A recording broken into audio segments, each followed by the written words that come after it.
G'day team, it is your old mate the Kiwi Badger, and I've just posted a video, my last video up probably, about the camera issues that I've been having. We're on the bike. Hopefully I can finish a whole video, upload it to the computer, edit it for posting. I hope, I really do hope, because it's been far too long.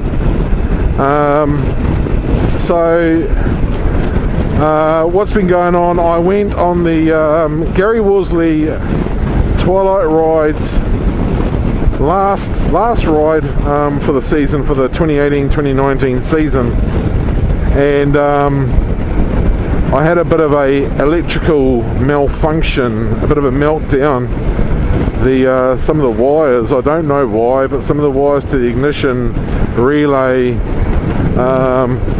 had fried themselves. Not good. So I have fixed that issue. I have to again thank Blair from Gary Worsley Motorcycles. I have to thank him for staying behind with me and waiting for the not only waiting for the tow truck, but he used his AA Gold membership to actually have the bike towed to a workshop, and then he organised a ride for me on another guy's bike. Now Wayne, who is the owner of that other bike, is not a subscriber, but if this happens to get back to you, Wayne, thank you very much for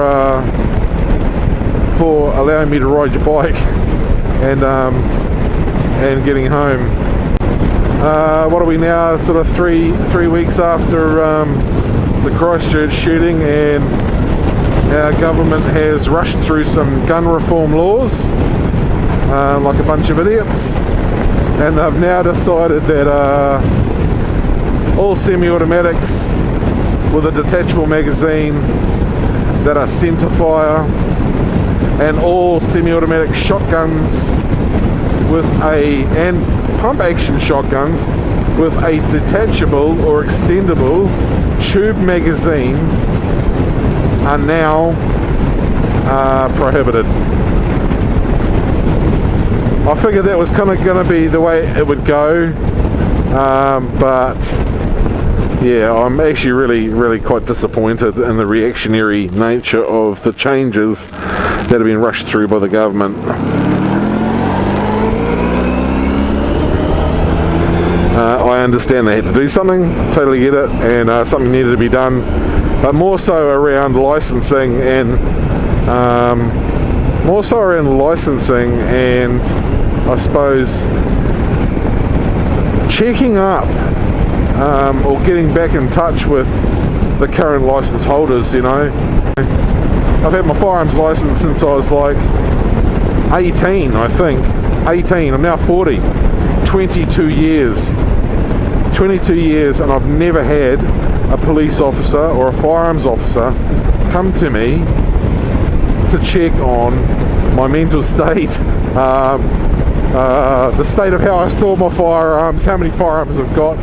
I've never given them reason to, but I've never had a spot check done, not once in 22 years. So I think if the New Zealand police or the government were going to change anything, they probably should have changed that. Like, you know, come on police, be more onto it. Be a pretty lazy kind of work if you can't, in 22 years, check a person once. Unreal. So they have decided now, you know, like to try and start registering all the guns out there. You know, they haven't bothered doing that, but you know, we're gonna stop selling certain firearms, which doesn't control what people are going to do with the firearms that are already out there. You know, look, there's going to be a whole bunch of guns out there that are going to be now legally prohibited, and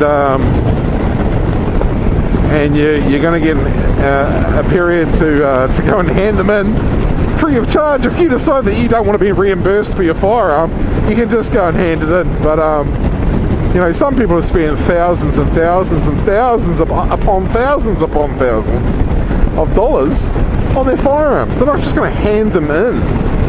You know, let's be realistic. If you want people to hand them in, pay them for what their firearms are bloody worth. Now, they are going to be doing that at some stage. they are going to be doing a buyback scheme, which is going to cost the country millions. Absolutely millions. And hey, you know what, as a firearms owner, if I had prohibited firearms, which I don't, mine are all, even under the change, all of my firearms are kosher. I just have real basic firearms, over and under shotgun, and a couple of 22s, so they're not centerfire, they're rimfire, and they have extendable magazines, but as far as I'm aware, they're not affected by the gun law change. Yeah, okay, so they are going to ask for all of the license holders to hand in their prohibited guns, and a vast majority, I think, obviously will. There are going to be some who won't, and those are the people who the police need to be checking on, in as much that they clearly don't have a very good moral compass, and are going to hold on to them illegally. Those are the people who the police need to be checking on, with regards to their firearms license status, i.e. if they're not honest and can't be trusted, then they probably don't need a license. But those kinds of people tend to have guns whether they're supposed to have them or not. The reforms are only going to really affect the people who care and are law-abiding people. Oh, loose. Oh, jeepers, I hate loose gravel on a corner. But anyway, I digress. So, the people who are law-abiding will hand in their firearms.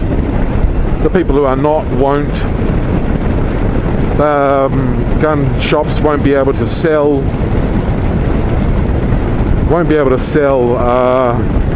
MSSAs, military-style semi-automatics, or any obviously prohibited firearm, which is what I've just explained or described.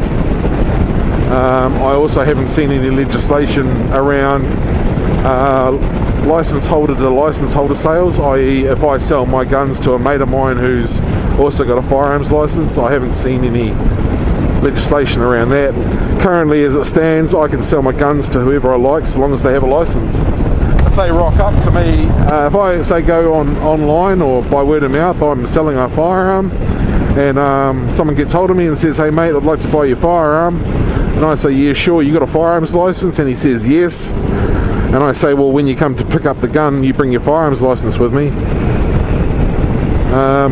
You know, the whole integrity of the process relies upon me checking them for their license, and I know for a fact that some people just don't do that. I know that for a fact, an absolute fact.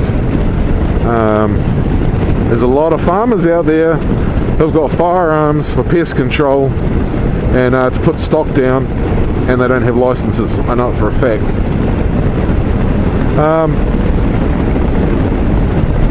Yeah, so they haven't changed into license holder sales. They haven't changed or regulated that. Just the sale through dealers at the moment. That's their law change. That's their solution. That's the government's solution to stopping someone from killing 50 people in a mosque. Is it going to work?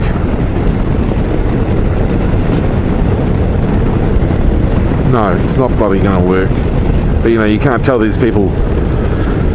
You can't tell them, because all they're doing is that it's a political game to keep the people who are going to vote for them, to keep them happy. Oh, look what we did. We reformed the gun laws after this massacre because we care. Nothing's going to change. And it hasn't stopped anyone from going out and potentially killing another 50 people, but we did something. It's just ludicrous. Anyway, I'm going on to another rant about bloody guns, okay? Yeah. It's not even, the subject matter could be around motorcycles. It's not necessarily to do with the fact that it's around guns. It's just bad lawmaking. Bad lawmaking and shit democracy, you know? There has been no democracy in this. The government's just decided they're doing it, you know? If you put it to a vote, would it change? Probably. Would it change the same way? Probably not. Who knows? That's what referendums are for. But anyway, we're going to be heading over those hills very shortly.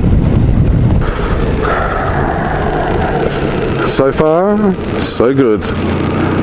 So far, so good. The bike hasn't broken down, although my traction control has switched itself off, and I think that is down to new brake pads. I think I'm going to have to really give this bike a big once over, a really big service, like service all the brakes, like pull the calipers out, all of that kind of thing. I just kind of, when I got this bike, I just got it going and, you know, up to certification or certification level so it could be ridden legally on the road. I didn't really go over it with a fine-tooth comb. What I really should do is go over it with a fine-tooth comb, pull all the brakes apart, replace all the seals and O-rings, you know, do the whole 9 yards. The whole 9 yards? Yeah, the whole 9 yards. In other news, Volgnit just got himself one of these wind diffusers. He asked me about it last time I saw him. He said, Badger, are they any good? Yeah, I think they are pretty good. If you've got a bike with a screen and you're looking at extending or increasing the amount of wind deflection, they are actually quite significant in as much that for such a small piece of plastic they actually do a whole bunch of work. If I didn't have that diffuser on there, the top of my helmet would get buffeted, and with it on there I still get a little bit of wind noise, but I don't get buffeting. It just gives it that little extra bit of wind diffusion in order to send it right up over my head. So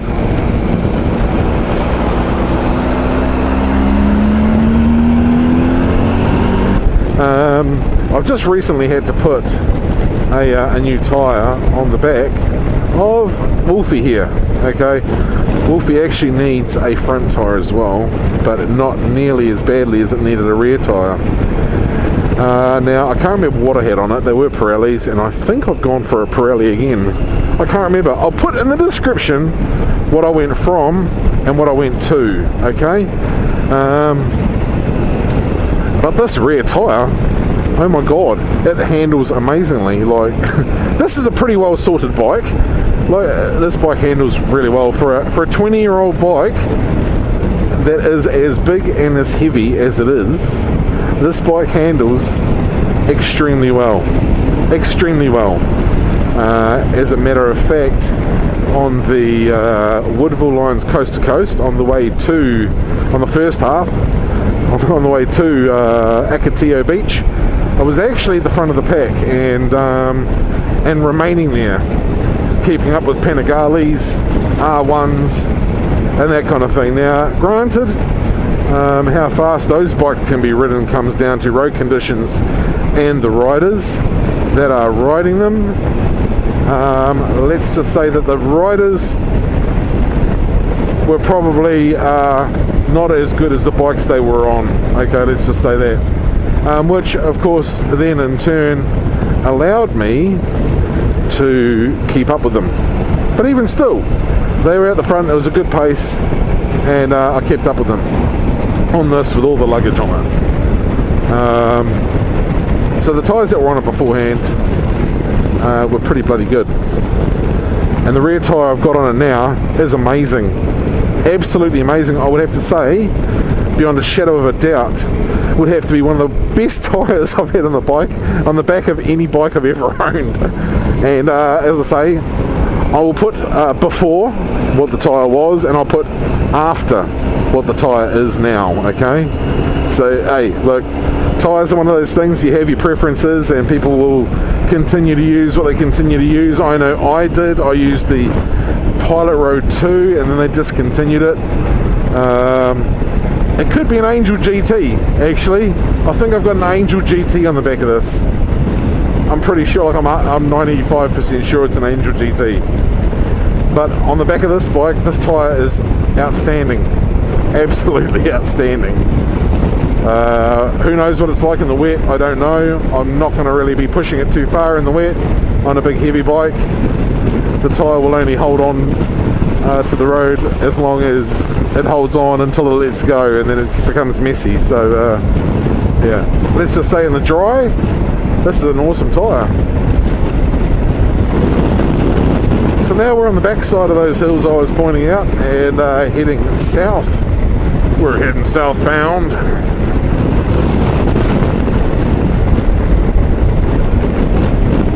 And we'll be heading up in betweenst. Is that a word? In between. In between, there. Straight up there, pretty much.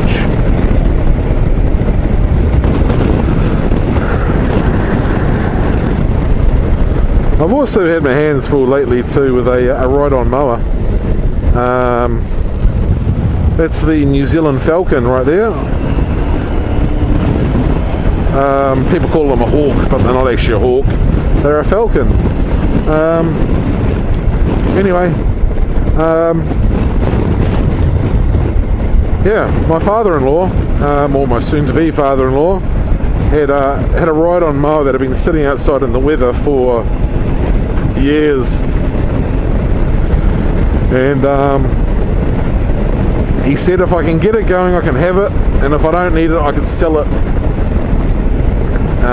Whereas that's very nice of him, and I actually just wanted something to tinker on, but I've been working on that, and ride-on mowers are a new thing to me, I gotta say, but this thing has been sitting outside in the weather for I don't know how long. The amp meter, which is a glass fronted gauge, was full of water and had moss growing inside it, so that's how long this thing's been outside in the weather. But today, triumphantly, I got it going. I got it started. It just doesn't idle very well. I'm guessing the carb needs a bit of servicing. It's probably got a blocked jet or something. But that's probably going to be my next thing, is to take the carb off. Yeah, but the magneto was all rusted up and seized due to rust, and that's all been freed up. It starts, it runs, doesn't run very well, but it runs. So I'm now a ride-on lawnmower fix-it dude. So if you've got any ride-on lawnmowers that need fixing, you come see old mate, the Kiwi Badger, and I'll fix your ride-on lawnmower for you. Just joking. Another video I had recorded, which you saw part of, which was the me going up to a stag do. Some footage I couldn't salvage was me meeting two more motovloggers, namely As You Were NZ, who is a top bloke actually, who resides here in Palmerston North, and Double Shot Moto, who is from Taupo, or as a lot of lazy people pronounce it, Taupo, in Taupo, in the Central Plateau. Okay, Lake Taupo, Lake Taupo. Both got the same bike, I do believe, just one's a bit newer than the other. I think they're like Ultra Glide Classics or Limiteds or something like that. I'm sure if these boys are watching the video, you'll correct me, won't you, lads? But ever since old Wolfie broke down up in Napier the other week, I've got to eat a little bit of humble pie, and apologise to all Harley owners for bad mouthing Harleys, because the old Hondas have been breaking down a little bit, and the Harleys, I haven't really seen one broken down lately. In saying that, this bike is a 1995. Okay, it's a 1995. 22 years old this bike is. Okay, and no other bike I've ridden with recently even comes close to the age of this bike, or even Manfred, which is in 1997. Did I just say that this is 22 years old? I can't maths. 1995, what are we, 24 years old? Yeah, so yeah, they are starting to have a few issues, that's for sure. But I tell you what, out of all the bikes I've owned, Wolfie making about number 28, I just simply can't fault Honda, really. I've owned Suzuki, Kawasaki, Yamaha, Ducati. What else have I owned? Husaberg.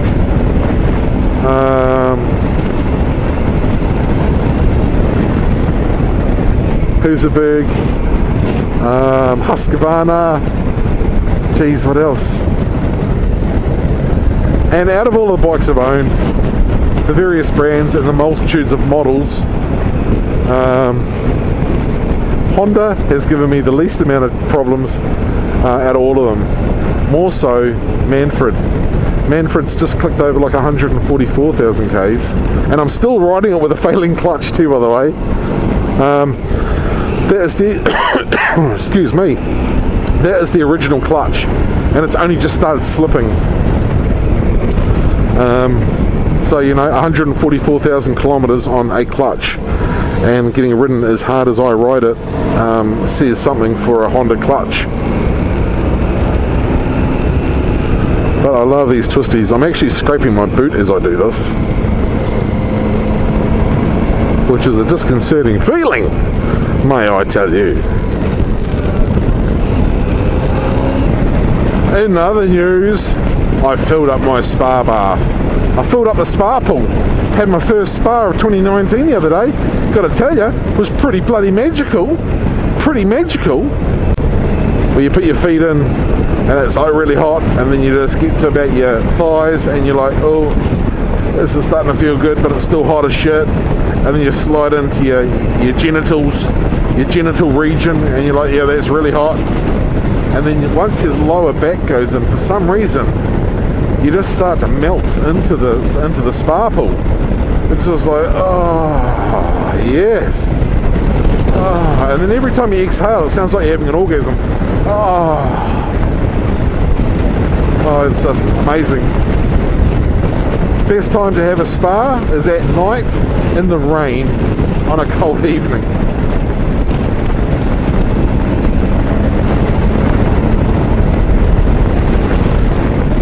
That's like the best time to have a spa. But anyway, I'm going to leave you with that thought. A big hairy fat man sounding like he's having an orgasm in a spa pool. Stay safe out there. Hopefully this footage I can use. And we'll see how we go with the whole camera thing. Alright guys, stay safe out there. I'll see you in the next video. Take it easy.